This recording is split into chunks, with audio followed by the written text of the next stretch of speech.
We're going to be talking about some of the automation we've developed around SAS, as well as how we have integrated it into our workflow here at SAS. My name is Matt Fiely. I am on the security testing team here at SAS. I work on both automation around security as well as some penetration testing. I'm going to be joined by Allison Ashley. Allison has an extensive background in both development and testing. And today she's going to be showing off the implementation of one of our internal projects into her testing infrastructure. I'm also joined by Bernie Mamorbor, and Bernie is one of our product security leads.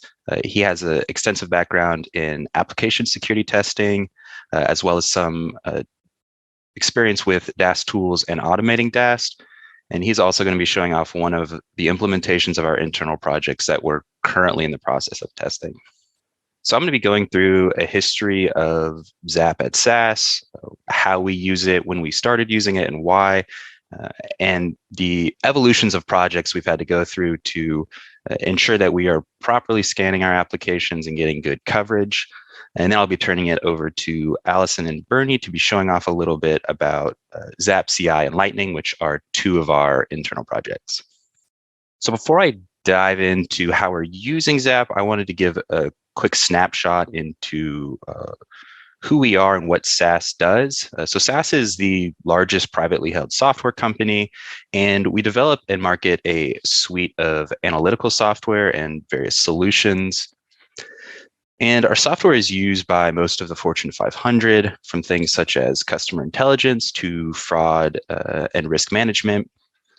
And throughout the presentation today, when I'm talking about testing and attacking and generating traffic, a lot of that will be against our flagship product, which is called Via. And Via is the latest extension of the SAS platform. It is designed to scale so that it can consume any size of data and perform analytics on that data. And the way that application is laid out, it is a series of web interfaces as well as various REST interfaces. These REST endpoints connect with our microservices, so these endpoints can do anything from just surfacing user information to doing complex analytics on large data sets. So we have a wide variety of interfaces in which we need to capture traffic and have Zap attack. So we started initially using Zap around 2019 and 2020 timeframe. At this point, SAS started moving towards a CI/CD lifecycle in which we were developing software and delivering it at a much higher cadence than we were before, anywhere from monthly to daily deployments of some of our software. We started moving towards that sort of lifecycle. And around the same time, we had started using Zap, specifically with my team for some penetration testing.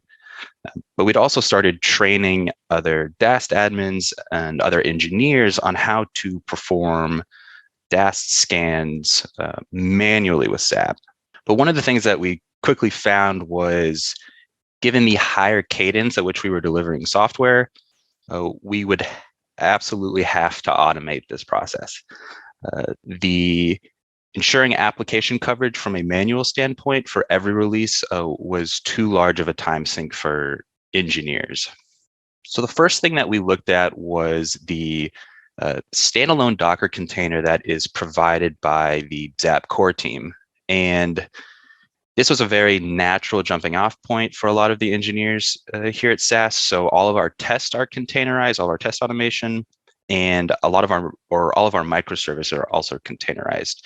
So using containers in whether it be a Jenkins pipeline or like a Bamboo pipeline, those things or those workflows are very familiar.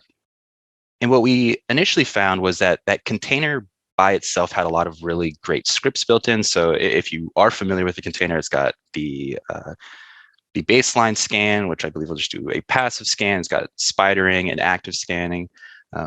And where this did give us a lot of inspiration, we quickly found that these sort of scripts were not providing the level of application exploration that we needed to properly cover all the different sort of interfaces that our application had.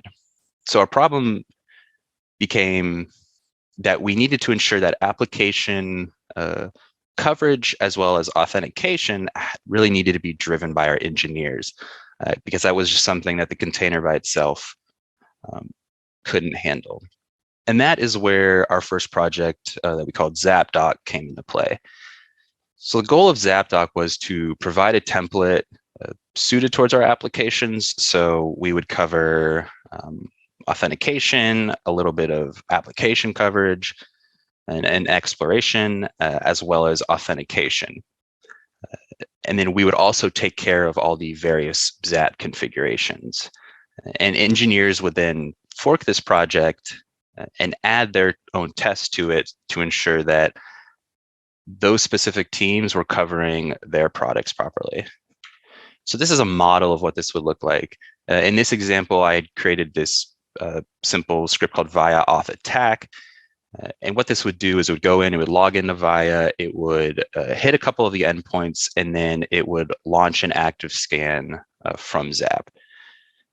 So we were using the Zap container as our base image here, and the Python scripts were using the Zap Python library to interact with Zap's API. So this is how we were setting up the context and including the proper endpoints. That information was being passed in through the environment variables list.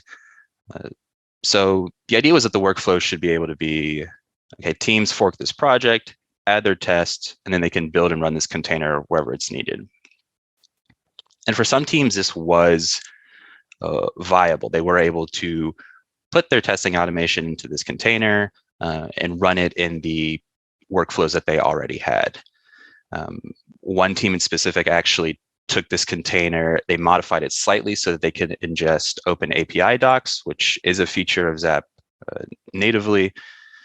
And they were using that to drive their traffic, and then had some other scripting for authentication. So there were a couple wins with this model, but for a large percentage of our teams here, the time involved in porting their testing infrastructure or specifically their test automation to this container, that time would have been too much. So we started looking at, okay, how can we take Zap and implement it into pre-existing workflows, as well as ensuring that we get, the proper application coverage through Zap. And this is where the next evolution of our project came into play, which was called Zap CI. So the goal here was to create a project that could be dropped into any workflow. In fact, an early name of this project was just Zap pass-through model. The idea being that you take Zap, you drop it essentially as a service into any workflow that is needed, and just leverage that proxy like you'd leverage any other sort of proxy, so that the tests and the automation that engineers at SAS had already created would then be driving the exploration of the application. So the way that this was laid out is that we would not modify the base Zap image whatsoever. We would just be pulling it down. We wanted to ensure that there was generally limited user interaction. So users would just need to supply their environment variables as they did before, run a couple scripts, and then make sure that their tests could accept that proxy information. And this was broken up into two different Python scripts. So we had a deployment script and we had a script that kicked off scans. The deployment script was again using the Python library for Zap. It was also using a Python library that controls Docker containers. That's how we were pulling down the Docker container, as well as pulling out and setting custom either IP or port information. After the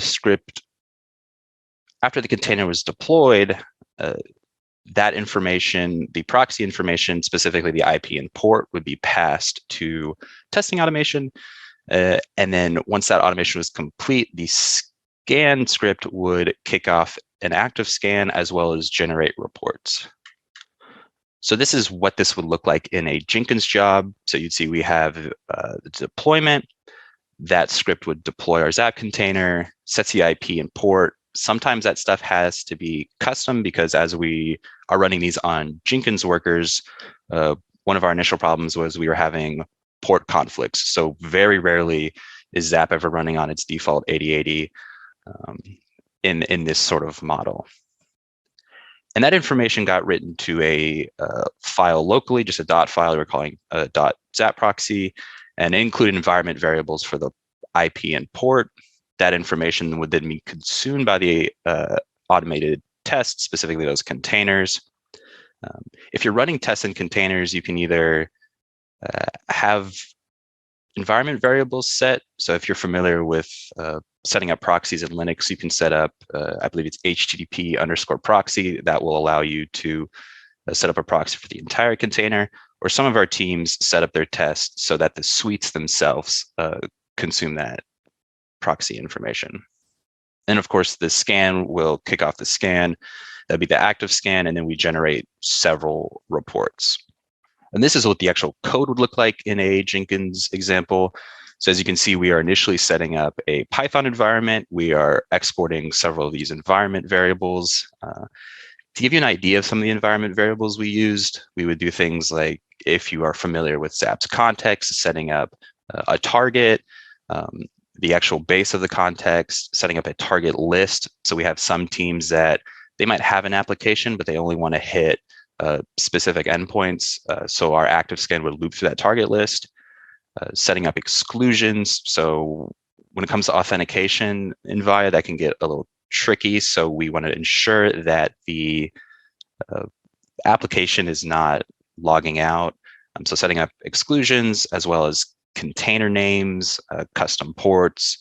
One of the things we used was if teams were setting up authentication using OAuth tokens, we leveraged Zap's replacer add-on, which is a really great way to append OAuth tokens to every request. That really ensures that we have proper authentication.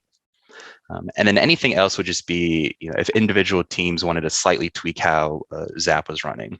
So after those environment variables are set up the deployment script so the container is deployed, again, grabbing that IP and port information of Zap.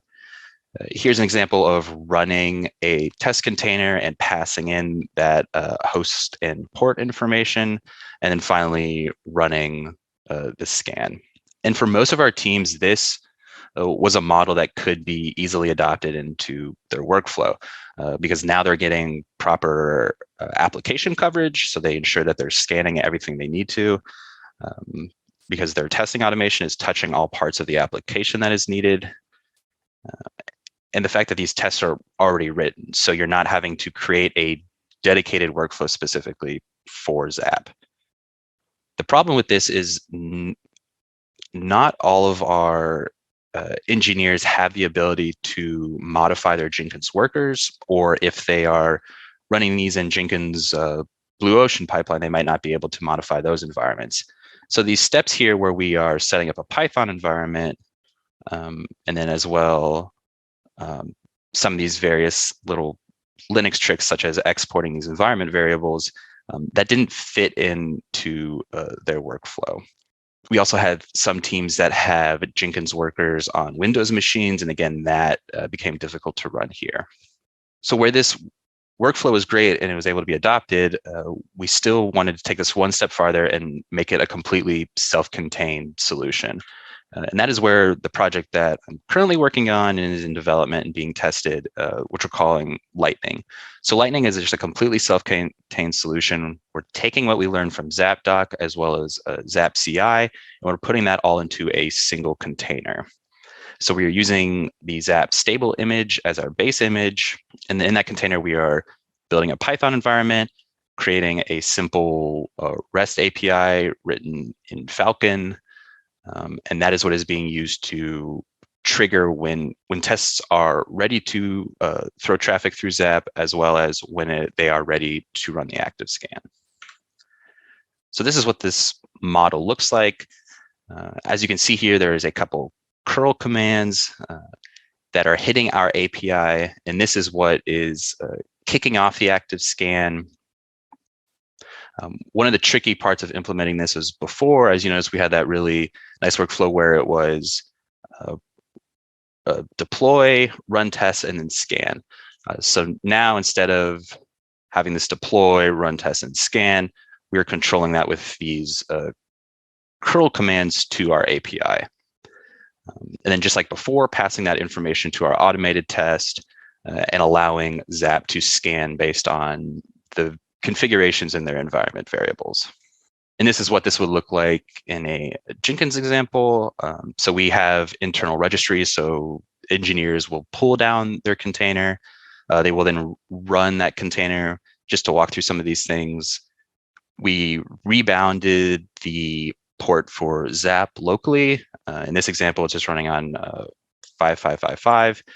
And then also we have the port that our API is running on. In this example, it's 1337. We're then passing in that environment variable list, mounting a directory so that we can pull out all of the reports as well as session file information, and then just giving it whatever custom name an engineer might want. We're then looping to check that API to see when Zap is up and when the container and API is up. And then once we know it's up, we go ahead and run our testing automation. And at the end, kick off the scan, generate reports. At this point, these are the projects that we have in place. And I'm going to go ahead and turn it over to Allison to talk a little bit about the actual implementation of Zap CI and her work with that and her testing infrastructure. Thank you, Matt. This is one of my favorite pictures. How many of you can relate to all the testing activities that need to take place each release? With shorter release cycles, we have application validation on various deployments, loading and validating data for upgrading place, accessibility testing, security scans. It's imperative to automate all of these. And with security scans, we need to make it seamless and effective so we could identify and fix security issues early in the process. So let's take a look at the model again. So Matt went over this model. This is what we decided to implement was the Zap CI pass-through container model because it leveraged our existing test containers. And as Matt went over, was pretty seamless for our team. So the workflow that we ended up with for us is every day there's a target application image that's deployed. Once that image is deployed, it then triggers a Jenkins job that looks to see if the code base has changed. If the code base has changed, then it will run the security scan and report results. So let's take a look at the Jenkins job. Very simple. It has the item to scan is what we at SAS call a deployable unit. It's a unit of code. And the base URL is that target deployed image. Then the image is a test container image that we'll be using. And options are just various configurations for that test container image. And skip active is if people were trying to do some debugging. So this is the Jenkins job that they submit. And then the code, with Python, we go ahead and we implement the requirements text, and we use the deploy Zap Python script to go ahead and deploy the Zap container and the configurations. Then we extract the proxy host and port from the Zap proxy files. And then the next coding bit that we do is let's take a look at the Docker command. So for the Docker command, you can see that we have our test container that we're using. We're doing a volume to get the test results, information, and reports out from the run. With the base URL, again, is that for the target deployed image. Use HTTP proxies, just saying, go ahead and use that proxy host and port. The options are the additional configurations for the test container. And then we have the Zap proxy host and port. And the config file is just any additional configurations that needs to be thrown in for that test container. So once that runs, then we kick off the scan Python script, which will go ahead and process the results and report that's needed. So let's look at the reports and results. So when When the scan Python script runs, it generates the report. The Jenkins job sends notification to the support people. We also post the information to a security scans teams page so that everybody's aware of what's happening with that product and can jump on right away. The posting to the security scans teams page will let them know whether it's high alert, medium alert, low alert. And that way people are aware and can address any issues promptly. The contents are also copied to a secure directory for further debugging on there. And the report that's generated is this one, where you can see that it tells you the number of high, medium, or low informational false positive alerts that you got. And so now we're going to hand this over to Bernie to show how he's implemented it in with Lightning. Thanks, Allison. I'm Bernie, and I'll be discussing the Lightning portion of our presentation. As Matt mentioned earlier, Lightning is a self-contained solution, with our goal being able to run this anywhere that Docker is installed. As you can see, there's one key difference between Zap CI and Lightning, and that's the deploy Zap Python script file in Zap CI and the configure.py script in Lightning. The configured zap.py configures Zap in a Docker container, and Zap will execute all your automation tests in a Docker container. This is the workflow for Linux, and Windows has a similar workflow. We pull the container from the registry, and what I'm showing is an example of the Docker pull command, but it will give you an idea where to pull it. You'll need to create a file with the environment variables. In our example, this is env.list. Then we'll run the container. As you'll see in the example we'll have the proxy port of the Docker container, the local host of the proxy port, the environment variables list, which is env.list, the container named Lightning, and Lightning itself. And then we run the test automation. You may need to use some curl statements to wait and run a Docker run command to run all of your automation. And then run your Zap scan. And afterwards, your Docker container shuts down. Let's have a quick look at the code. As you can see, at the top, we do the Docker pull. And in the next lines, we create the environment list. We run the container, and as Matt mentioned earlier, you can see the curl command to wait. And then we run the test automation. And in the last line, we run the Lightning scan. And that will cover the benefits of Lightning. It's a single container solution. This could be especially beneficial if you're worried about cloud costs. Lightning is easy to deploy. It leverages your test automation in place. And as your test automation suite grows, you should be able to run Lightning and see its benefits. And Lightning can run wherever Docker is installed, which I believe is its biggest benefit. With that said, I'll turn it back over to Matt for final thoughts. Awesome. Thank you, Allison and Bernie, for going over some of those implementations. So just a couple of final thoughts. I want to talk a little bit about the benefits of automating Zap and some of the things we have found. One of the biggest things is that both Lightning and Zap CI, those internal projects, allow us to leverage infrastructure that we have already developed.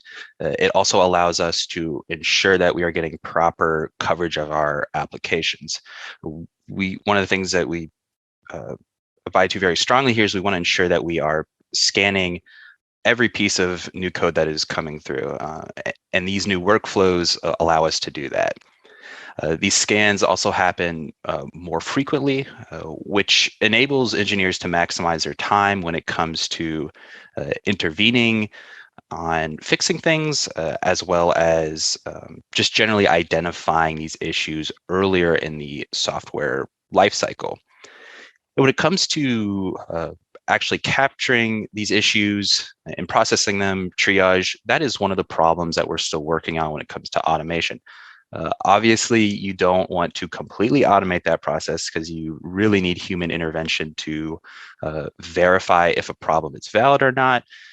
But to automate portions of that, one of the things we've started looking into is using Zap's built-in alert filters, as well as some vulnerability management systems such as Defect Dojo. And then just to And on a final thought, none of this would have been possible if it's not for all the work that the Zap core team does. Everything from the Docker container to the Python libraries to the wide array of resources online, things like the documentation. Throughout this whole process, we've been going through, reading those things, taking ideas and inspiration, which allowed us to have the sort of automation that we have now. Again, I just wanted to thank everyone for watching. Also thank Stackhawk for putting this on. If you would like to connect with any of us on LinkedIn, we have our IDs here. And then if you'd like to learn anything else about SAS, you can head over to SAS.com. So thank you again, and we will be around for questions. Awesome. Allison, Bernie, and Matt, thank you so much for sharing all the stuff that you know about Zap and how you made it work with the Zap community at ZAPCon 2022. Thanks for closing out our kind of workshop sessions with a really good talk. I super appreciate you guys being here today and helping answer some questions for people. Yeah, thanks for having us. Yeah, thanks for having us. Yes. Everybody in the Discord channel and in the hop-in chats and everybody else, give a thanks and a thumbs up. Super good work. We'll work through some Q&A here. I've got a couple for you, and I know the very first question I know for sure is, where can we get examples of how to do what you're doing? We would love to have them. I know you guys have answered this in the Discord chat, but perhaps some anonymized examples? Yeah, we'll definitely look into doing that. Right now, a lot of our things are suited towards our applications, so we can't just put them out as is, but we would love to share what we've done so other people could use that. Awesome. A couple questions that came in. I knew you were answering them kind of as it was rolling, but a couple questions that I thought were really good. Did your Zap CI scans scan any API endpoints, and how did that work? Yeah, so it really came down to depending on what engineering teams were testing. So if they had testing infrastructure that were running automated tests against REST endpoints, then Zap would end up scanning those. That was kind of one of the things we were trying to solve was, generating that traffic just with Zap was kind of tricky, but by leveraging that test automation, they were able to hit more endpoints. Yeah, makes sense. One thing I wanted to kind of clarify, Matt, when you mentioned you're using the proxy ports on Zap to run existing tests through Zap, can you expand on that a little bit? Are you making Zap do any of its crawling functionality, or are you just relying on those existing tests to proxy through Zap? So it's a mix depending on what the teams want. They'll sometimes tweak things, but generally it is just the teams that are running their test. They usually will have to consolidate them a little bit just to make sure they're getting application coverage, and then they're just using Zap as a service. But recently we have had some teams that do use like the built-in spidering tool to try and get a little bit more or see how or if results change. But by and large, it's just that testing infrastructure they already have. Interesting. Is that testing framework internal to the language framework you're using? Some of the test suites that are in Java and Python and all that stuff, those frameworks are a little bit harder to get to run through a proxy, or is this all external testing frameworks that are testing that app?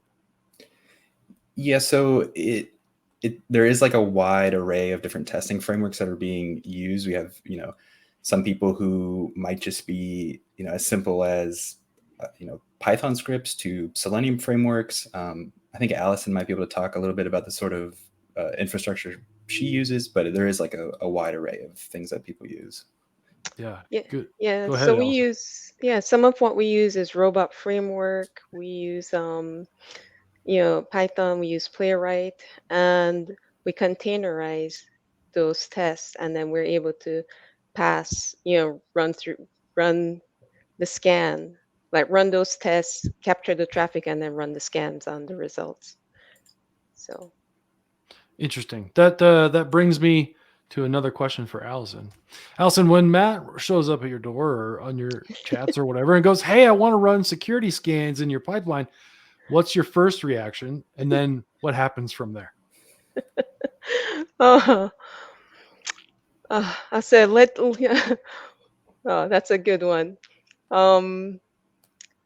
I look at Matt and I say, we can do anything, right, Matt? Yeah. That's great. Did you guys was there a bunch of iteration on what works and what doesn't work, and how many things did you throw away because it just didn't work? We threw away a good number of things, and a lot of what it initially came down to was some teams getting different teams to run scans manually to get an idea of what their workflow might look like, and then trying to adopt that. And what we ended up with, it kind of became the most versatile way to adopt all the different ways people were manually hitting their applications.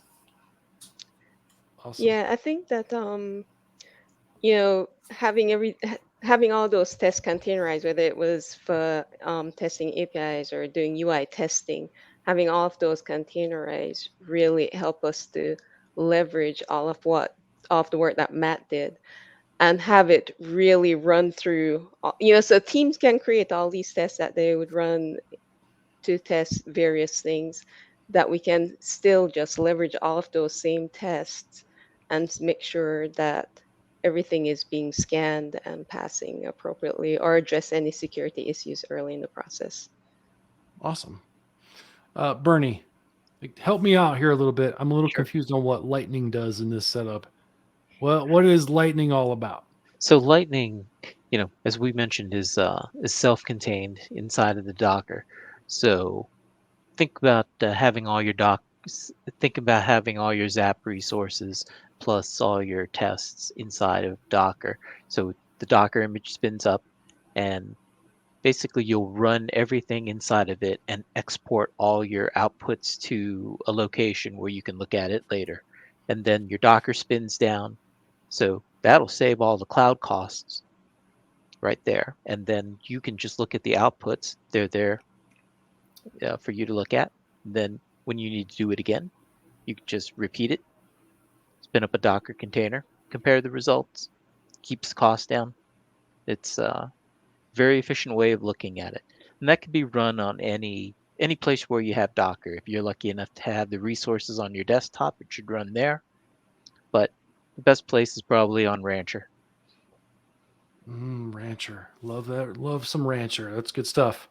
Can you guys, maybe Allison or Bernie or whomever is most appropriate, help inform us a little bit what kind of testing you're mostly proxying through Zap? Is it functional testing, integration tests, UI tests, and then is it mostly happy path, or are you worried about any of the coverage concerns there?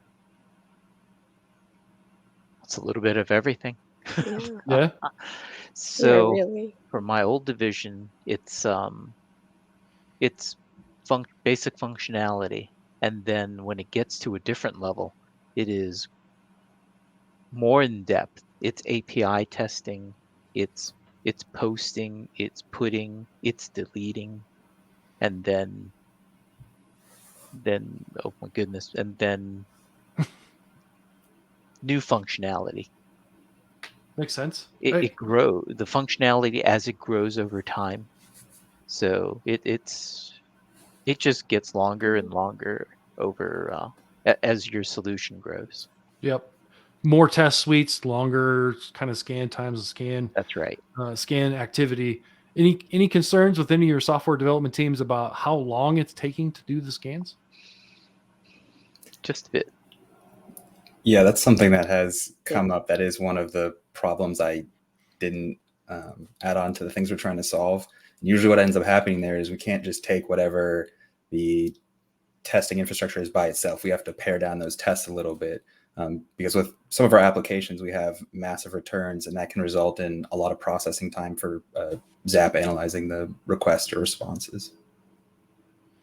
Yeah, that makes sense. Are you doing some like targeted testing to be able to go, I really, really care about this thing, so we're going to test that, and the other stuff that's kind of off to the side, maybe we'll test once a week or once some period of time? Yeah, that's trying to identify like what the basic functionality of the app is, and then hitting those in particular, rather than just if there's a smoke test that maybe hits everything a little bit, something like that. Yeah. Fair enough. Right. We're doing questions out of the Discord channel. So if anyone has any other questions, great questions so far. Anyone has any questions, feel free to get them in there. Yeah, I think it's super good questions so far. You guys, any I know it's been a while since you recorded this talk. Any learnings between when you recorded and today? Actually, one thing that has come up is because we leverage the API and we're pulling Docker containers specifying proper image tags, because Zap's API changes and evolves. So there's some little things here and there that, so that was one gotcha that we solved recently between now and when we recorded. Awesome. Here's a good one. How do you integrate with Playwright? Is it a persistent context?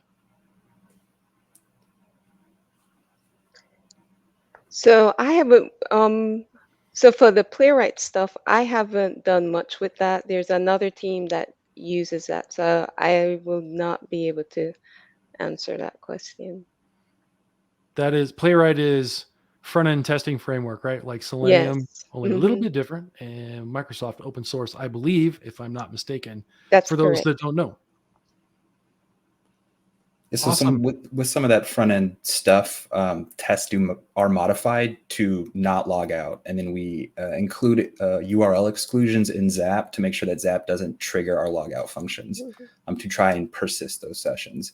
And sometimes they do timeout depending how long the scans take, and that's a situation we'd have to go back and look at the test themselves and say, okay, maybe we need to pare this down and not hit so many things to speed it up. Awesome. You guys, thank you so much for your time today. All of this was such great information. I'm going to hold your feet to the fire on getting some of that information out, open source, sharing it with the rest of the community. I'll come to where you are. No, I won't. Thank you guys so much for your time and your energy and your effort in your presentation today. Great. Welcome. Thank Thanks for having you. us. Thank you so much. Thanks, everybody.